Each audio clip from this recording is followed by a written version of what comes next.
गतिविधि करने से पहले हम ये जान लें कि सम संख्या और विषम संख्या क्या होती हैं। तो पहले हम जानते हैं सम संख्या क्या होगी। सम संख्या ऐसी संख्याएं जो 2 से पूर्णतः विभाजित हो जाएं सम संख्या कहलाती हैं। जैसे 2, 4, 6, 8, 10, 12 और मैनी मोर्स। यदि संख्या बड़ी हो जाए या बड़ी संख्या हो तो क्या हम उन्हें 2 से भाग देंगे? नहीं। यदि संख्या बड़ी हो जाए तो हम इकाई के अंक के आधार पर उनकी पहचान करते हैं। कैसे? यदि इकाई के स्थान पर 0, 2, 4, 6 या 8 आए तो संख्या सम संख्या होगी। क्योंकि इकाई के अंक पे अगर 0 होगा तो भी संख्या सम संख्या होगी, तो 0 भी एक सम संख्या होती है। तो चलिए देखते हैं उदाहरण से कि कैसे सम संख्या होगी। ये देखिए 24,680, यहाँ इकाई के अंक पे 0 आया है इसलिए ये सम संख्या होगी। 3,692 इकाई के अंक पे क्या है? 2, इसलिए ये संख्या सम संख्या होगी।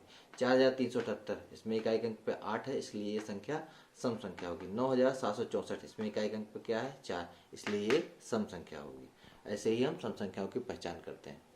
विषम संख्या।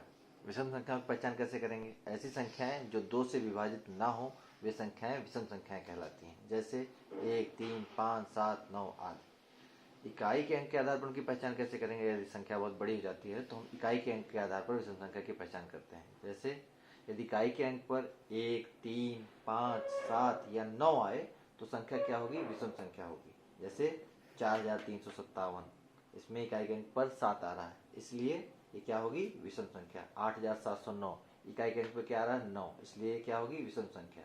इसमें 57,301 एक क्या है? एक विषम संख्या है। इकाई पे 1 आ रहा है इसलिए 57,301 विषम संख्या होगी। इसी प्रकार हम विषम संख्याएं पहचानते हैं।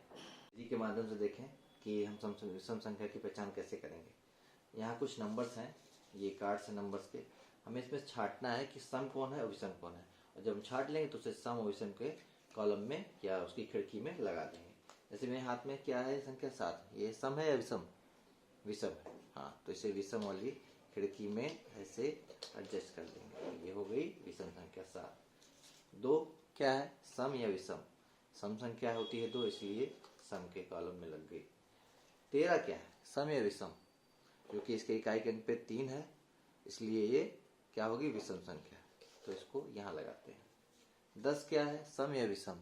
क्योंकि इसके इकाई के अंक पे 0 है इसलिए एक सम संख्या होती है इसलिए इसे सम के कॉलम में लगा देते हैं। इसी प्रकार हम सारी संख्याओं में से बच्चों से छटवा के कर सकते हैं कि कौन सी संख्या सम है कौन सी विषम। बच्चा आएगा और उसकी पहचान करके उसे सम या विषम में लगा देगा। धन्यवाद।